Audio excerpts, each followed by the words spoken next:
Recording. And I do need your key, your cue Okie dokie. at the very beginning and the switch.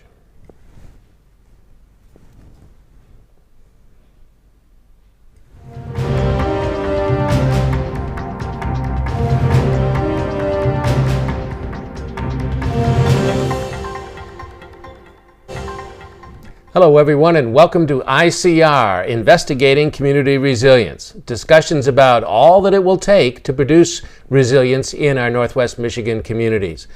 Joining me this week is Bob Russell, one of the co-producers of this production that we've been doing now for, Bob, going on 3.5 years we've been at these discussions. Thanks for joining me today.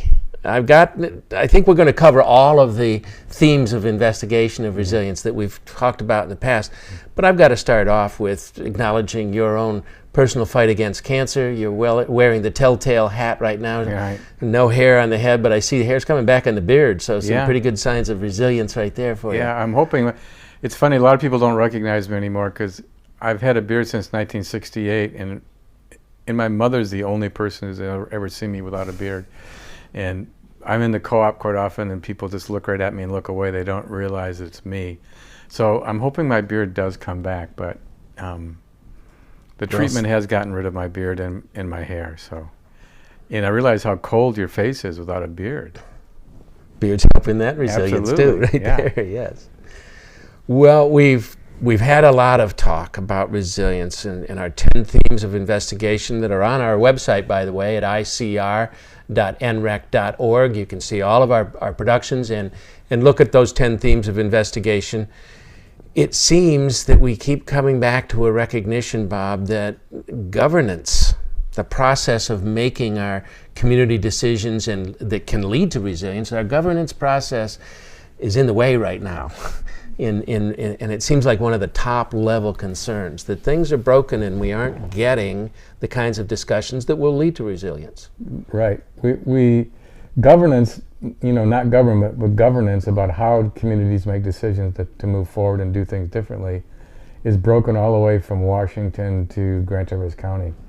And we can't seem to figure out how we govern ourselves anymore at all. I mean, we're stuck in so many ways on everything. More over ideology than good decision and cooperation used to be based on science and reason. We could reason things out, we could use science, we could use past historical, cultural history of understanding of how things were done, and we would figure out to make a compromise and make a decision based on that. And now we don't. We're stuck in ideology. It's like, there's the Tea Party, there's the Republicans, there's the Democrats, and they're just holding the line.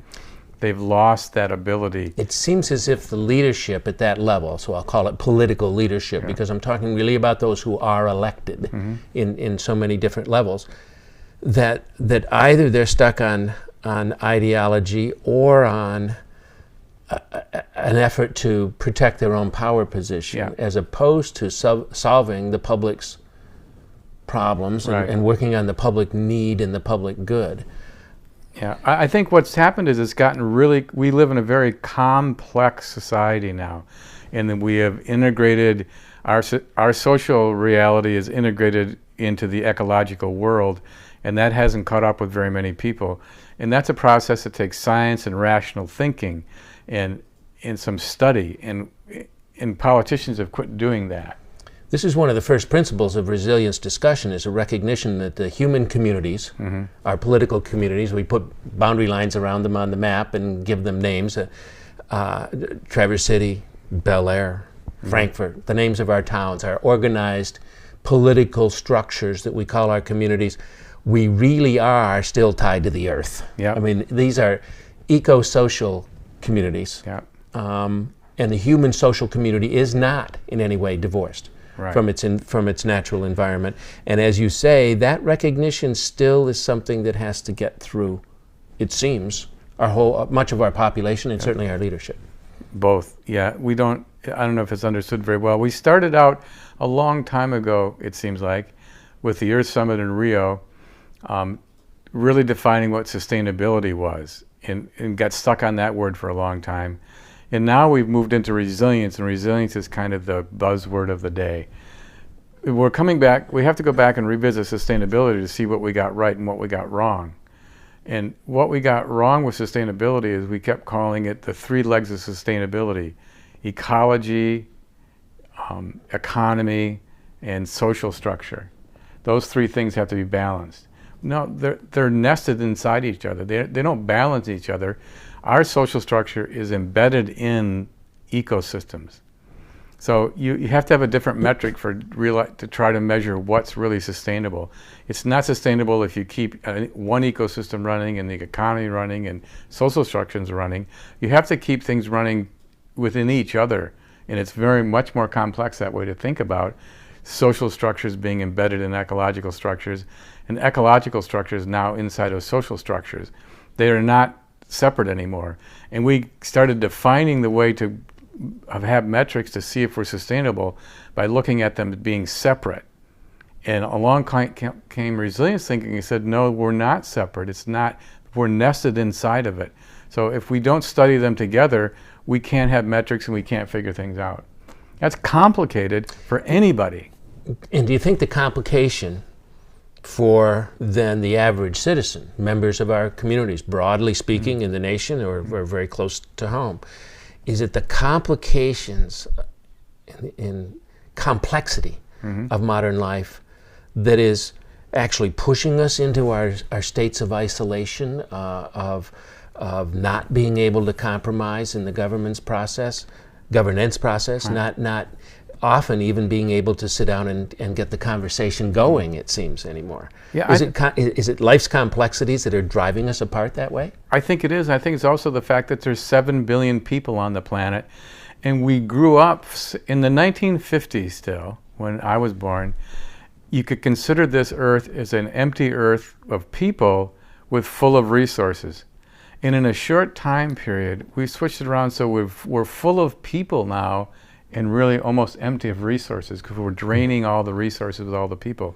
And that switch is complicated to understand when you don't even know that it exists and that it happened in a short lifetime. This is one of our very first guests, Richard Heinberg, talks this lesson over and over, that we are really entering a new period of history, one characterized, as you just expressed, by lots of people on the planet, and a planet that is showing dwindling resources across a wide range of what resource means. But certainly we are moving into an era now that will be brand new to human development, and that is an era where resources are not abundant, they're constrained for whatever reason, either because there are fewer of those resources or they're simply more difficult to get politically or economically.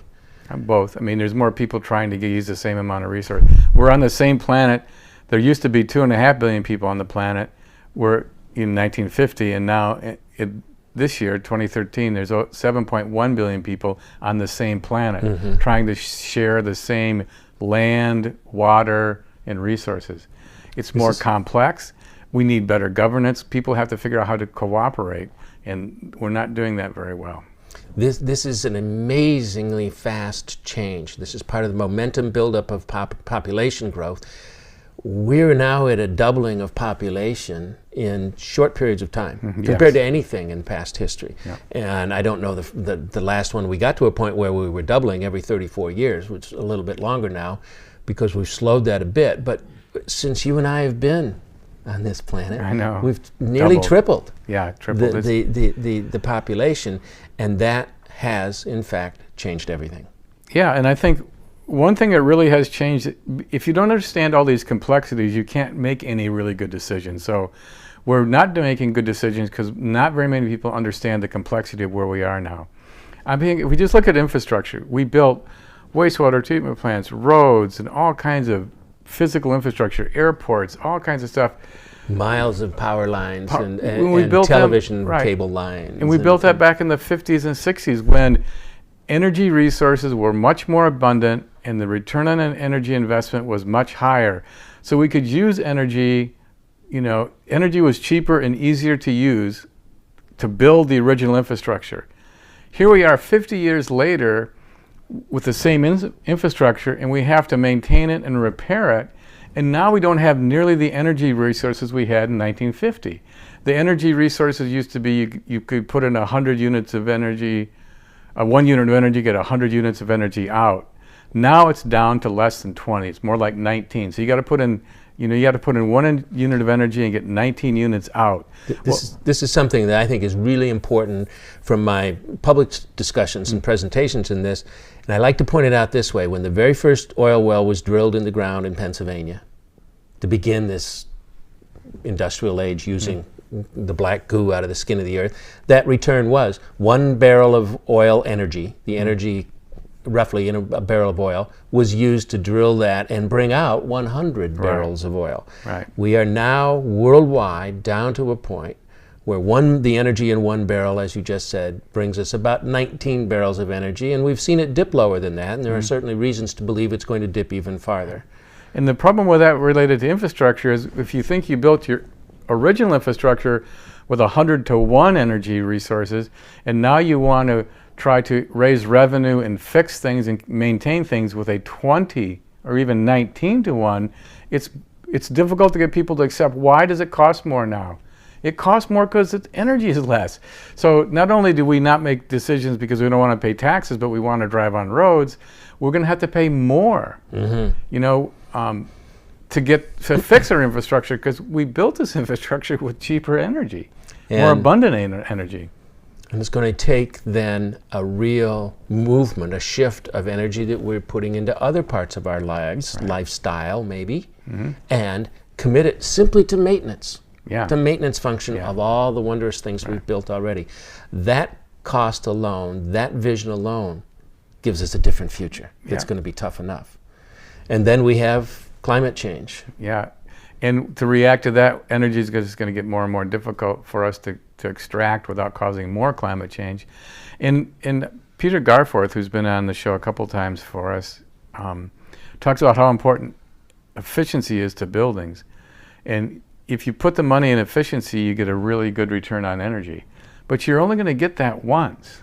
So when we put in this, money and energy into making buildings efficient and get this return, we have to use that return wisely, because we only get it once. You don't get to renovate a building multiple times, and every time you do, you save something. You get to do it one time, you get some energy savings.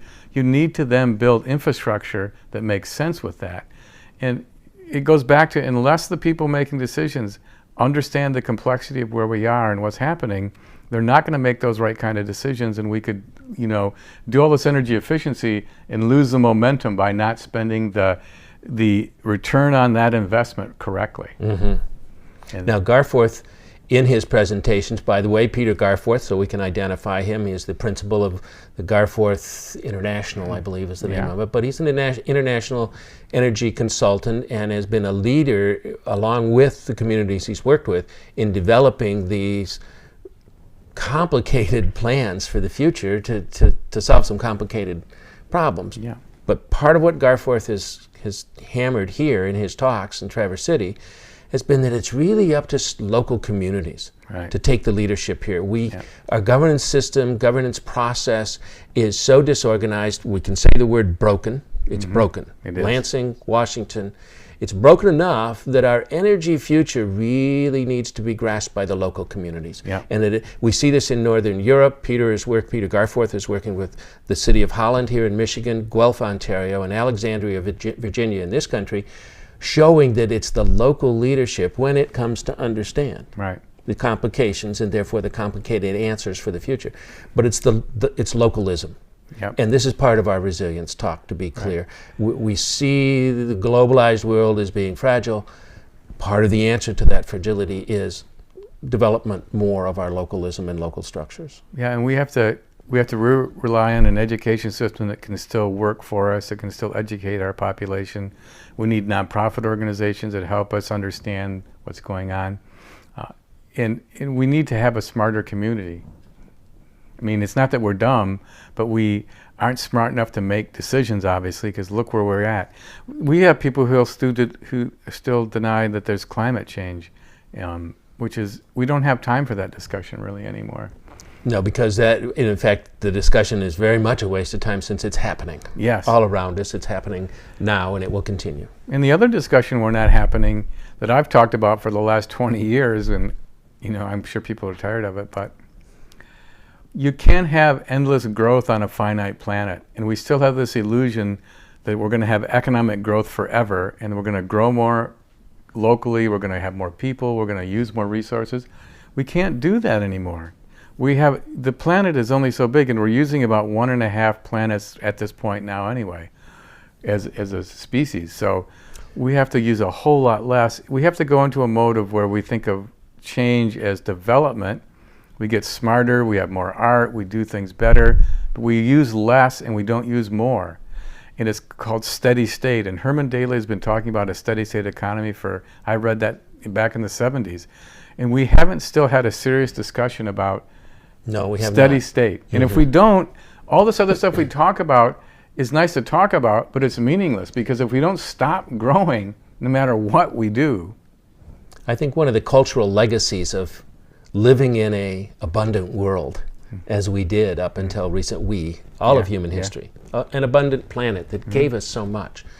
I think one of the cultural legacies of having history develop through that period now getting to the period of less abundance, is that we really have a hard time giving up that vision of comfort, that comfort simply comes with more and more and more. And if we need to grow, we spread out, or we take that easy step because we've had abundance of so many things. Giving up the comfort levels that come with that abundance, I think, is a cultural hangover that's really keeping us from this serious discussion. Right. And I watched it happen over the last 20 years too. We used to be called citizens, and now we're called consumers. And marketers and psychologists figured out how to make people desire more, thinking their life would always be better and happier if they bought more and did more. And so manufacturers did obsolescence. Everybody has to buy more. Psychological profiles were figured out. And so we're stuck in this mode of being consumers, not citizens. And we're referred to as consumers all the time. The consumer economy. What do the consumers need? If it was about citizens, then it would be about governance. Well, this is one of my frustrations with the most recent economic downturn, the popping of that housing bubble and all the bad debt structures that were created, and on and on and on, that there's no real recognition there that that we can't go back and keep having more. Right. There's none in that was really all generated by this excess, this continual belief that we can get more and more and more, and that growth only is defined that way, as opposed to development. I like your example, Bob. I've heard you say this several times, of a teenager, or of the growth of the human body, the human person. We grow dramatically, physically, true growth in size through teenage years. We stop that kind of growth, but certainly development. Maturation goes on. And we become that's musicians. The change. That's the vision we have to see. Yeah, we become musicians and artists and better parents and better humans and everything. We develop who we are. We have to have that same thing translate to our whole society and culture, that we're going to develop and become better at what we are, not have more of everything we need. And, happiness, no matter how they measure it, there's a level of, once your needs are met, housing and food and that, having more money makes you not at all any happier. There's many, many, many studies that the more you have has no effect on your happiness. And it's clear in many, many studies, but because we have this broken governance and we don't like science anymore for some reason, we don't believe facts anymore. And there's clearly facts about that information. And and it's not that everybody has to pay attention in a democracy, but we have to pay attention enough to elect people who are saying things that make sense. Is it simply a problem of not having those people then putting themselves out as candidates? Yeah, or is it I think that's broken discussion atmosphere altogether? It's both, but people don't want. Would you want to run? Look at what they do to politicians these days. It's horrible. You get run through like dragged through the street if you decide to run. It's not a very pleasant process, and it's all money driven, and it's it's so broken. It's hard to know where to start to fix it. I've heard it from more than several working politicians That the real job that they do anymore is raising money. Yeah. And that's a horrible indictment of where the discussion, the democratic discussion. Let's get the problem solved. Let's work on this issue. Whatever. That's even before Citizens United. I remember it was Senator Regal, who was our senator before up here, and I remember talking with Chris Wright, his aide, and he just quit one year. He said, I have to raise too much money. It's about fundraising. It's not about governance anymore. And I think Carl Levin sort of did the same thing. He decided not to run anymore so he could actually govern and not have to raise money. But you have to raise so much money every day that you can no longer govern. You know, I mean, and the Citizens United made it even worse. I mean, now it's sort of unlimited funding.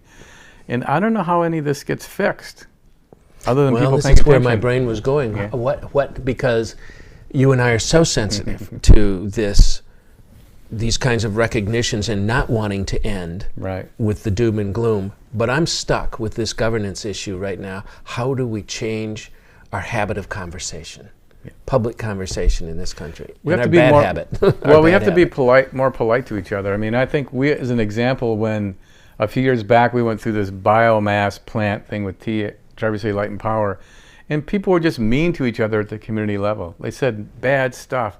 We have to learn how to be polite and kind to each other so that it's okay to have a public discussion and disagree and then be able to cooperate and be able to still be friends with the people you're arguing with. We need to start that now. You know, it's always better to have a relationship with somebody before you're in a conflict. The first time you meet somebody that shouldn't be in a conflict.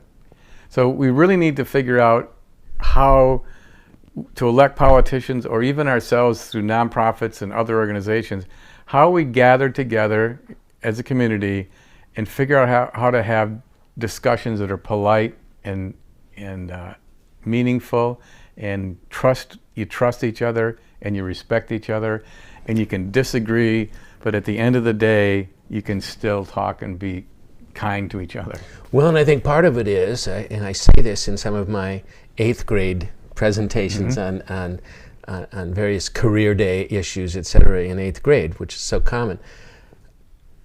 Good manners.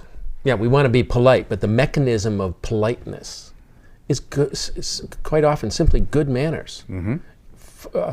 Following the rules of respect in terms of conversation and allowing full expression before you interrupt or without interrupting. I mean, the simple rules of good manners are often what allow. They are the grease of human social workings. Yeah, and can, if we're polite to each other, can at least lead us to end the conversation without ending up with hate.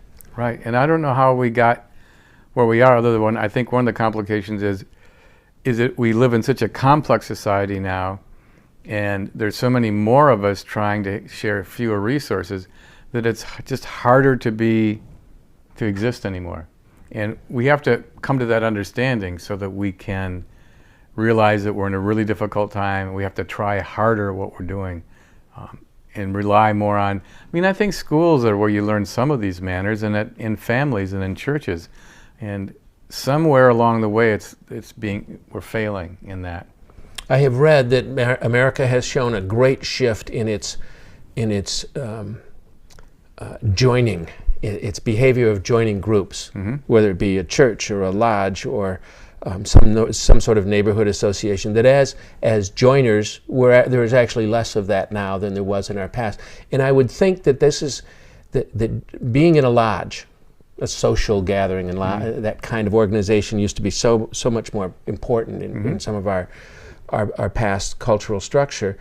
You didn't always agree politically with your other lodge members. You were members together in the same lodge or a group, men's or women's, whatever, because of some shared interests, but not necessarily shared political values. And yet you got along. Right. You were co-members of the same group and lodge, and we have less of that kind of joining. We apparently are less experienced at belonging to a group that doesn't always include everybody, people that agree with us. Yeah, there was in a every classic way. book written by a sociologist, I think around the year 2000, called Bowling Alone. And that was a very well documented social look at the fact that, the name of the book, we do many more things alone and not as groups anymore. It's still worth going back and reading. Bowling Alone. I'm trying to think of the guy's name, but I'm sure you can find it. Might it be, and again, it's always so difficult to escape in my own thinking, this direction, but might it be that, for example, in our local community, the trigger mechanism getting us to talk to each other in a different way and not being so alone would be a massive power outage that goes on for a long period of time, and the only way we can communicate is person to person, physically to those close to us, because there is no more of the long distance interconnections, which in some ways tend to keep us apart rather than bring us together. I think there'll be some, I mean, there's no doubt. I mean, there was a crisis last year when, in March it was 85 degrees and ended up, losing most of the fruit crop. This year was a completely different year. It was a normal year, so the fruit crop is probably safe. But even that didn't cause enough of a crisis to get people to start. The farmers started talking, of course, and they've been working on adaptation since that happened, because they understand that it's happened twice in the last 10 years. And so they're going to get ready for the third time. So they've figured out how to adapt. So I think it'll be not everybody figuring out all at once, but perhaps the energy people will figure it out at some point. The food people may figure it out as things happen to them, so that there's that option. But I don't think overall we're all of a sudden going to sit down and go, we all understand now, let's figure it out. No, I think it is going to be a bumpy road getting to that point. It is bumpy. Now we're getting to the point on our clock here, Bob, where I need to start focusing on wrapping this up. But we've hit some very key points. Governance. The governance process is key to resilience. We have to have, and I started with this, our recognition. We've got to improve our governance process tremendously for some of this other resilience work to really get there. We have to recognize a change in history. The planet is no longer as abundant in its ecosystem services and resources as it has been in our past. Humans are now facing an entire future history of less rather than more coming from the skin of the earth. Right. We grew up at a period of time when the climate was stable for the last 10,000 years, and now we're in a different era when it's not going to be stable. And that's going to be a tough adaptation for us. The food growing miracle that began 7,000 years ago with farming, agriculture in general, has, in fact, right up to this time, existed with all of that incredible growth in our ability to grow food. That's all existed in the quietest period of planetary weather in the past many thousands of years. And to expect that to go on is not reasonable, because that's just not how our planetary history has been. So we are going to see a very different change in that kind of climate. And we're going to have to figure out how to adjust to that, and the time is now, not in the future. It's right now. And so another message that we've developed over and over for right now is an intense focus on localism. We need local structures to begin to really take the leadership here, because it's not going to come from above. No, it isn't. Our political process, our governance process is not going to fix itself from the top down. So localism in all that we talk about is a key to our resilience. And then finally, a word that you've used now multiple times in just the last few minutes, adaptation. Adaptation as opposed to bounce back. We're going to face changes we can't predict. We can't always jump back to the place we've been before that change. We have to adapt. And I don't necessarily think we should go back to where we've been, because some of where we've been is not very good. Oh no, precisely. So we should adapt. And one of the, adapting our economy is where I think we really need to focus. In that we got to go to a steady state, from a growth to a steady state economy model. And that is adapting and not coming back to where we were. So. Well, tough to do. It is tough to do. More to talk about. We will continue our effort, folks, at just talking through all of these things. Again, on our website, icr.nrec.org. You will find all of these discussions, and we will continue looking at all the issues involved and what it takes to have a resilient social community. Thanks for joining us. Hope you enjoyed this talk. See you next time.